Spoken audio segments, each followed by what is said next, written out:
এটা ভাই পূর্বাচল 300 ফিট নীলা মার্কেট। ভাই মালা চপ আছে 40 টাকা পিস, কেজিতে 12 পিস 400 টাকা।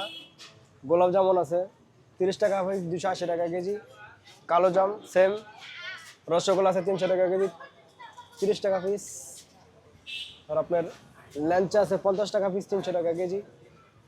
আবার সানা সন্দেশ আছে, ওটা 50 টাকা পিস, 500 টাকা কেজি। আবার আপনার মালাই চপ আছে 40 টাকা পিস, কেজিতে 12 পিস 400 টাকা। রসমালাই আছে আপনার বাটি 50 টাকা 8 পিস, কেজি 400। রাজভোগ আছে 50 টাকা পিস, 300 টাকা কেজি।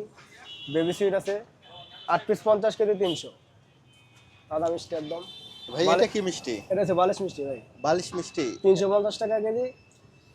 ভাই একটা একটা 1.5 কয় কেজি, কেজি হয়? একটা ভাই 1 কেজি 200-300 গ্রাম, 1.5 কেজি এরকম হয়। একটা 1 থেকে 1.5 কেজি। আপনার সানারা মিথ্যে আছে 40 টাকা পিস, কেজি 400 টাকা। আপনার মাসকালের আমিত্তি আছে, দানাদার আছে, অনেক আইটেম আছে।